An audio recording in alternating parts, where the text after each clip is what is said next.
Hey everybody, my name is Brian and welcome to a brand new video, an old school Runescape video repairing on 200 rusty swords. So basically a year and a half ago I created a video where I repaired 100 rusty swords. The main objective was it a good money source on the game, as it was dead content. So here I was back again to prove whether it's a good money source a year and a half later. So here are my requirements I suggest. Rusty swords, have your own personal house. Also 55 construction for an armor stand, and also a way of methods of getting to the house and back to the bank quickly. So in the background you can see that I am repairing loads and loads of rusty swords, and also teleporting back and banking all the goodies. So basically this is a different angle of my previous video. My previous video was just more of just seeing whether I can make any money from actually fixing any rusty swords whatsoever. With this video I am basically trying to prove whether a year and a half later whether old school RuneScape has improved rusty swords or not, and see whether it is a reliable money source. This method is different from the previous video.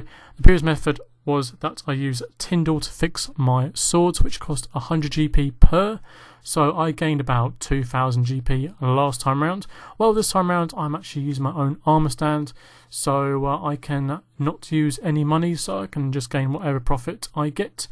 Also, I'm also gaining smithing experience, so I can also track down how many swords I managed to make, or I could just count them up if I am bothered to. But I can also calculate on how many I managed to break. Obviously you can't fix them all because they are rusty swords. The best sword you can get is mithril, and the lowest being the bronze. From basically bronze sword or longsword to a mithril sword or longsword. So at the end of the video I will show you how many swords I managed to pick up, and what was the most common and the most least swords I managed to pick up. I actually really enjoyed this video. It was a bit of a different angle. So yeah, I did alch most of the drops, so whatever drops which wasn't above the alch price I sold in a general store. I managed to find out that I managed to get 147 swords out of 200 swords. Basically broke 53 swords, so whether it's good or not. The only way I could found that out was I did gain 3,675 smithing experience, which wasn't too bad in my opinion. It's free smithing experience. So here's all the swords in the background that you can see. Basically the most common ones are iron, and the least common seems to be black and mithril. But here's the money I managed to gain, 16,120, so 109 GP per sword.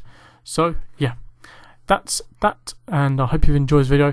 Thank you very much for watching, and thank you for the support. Cheers and goodbye.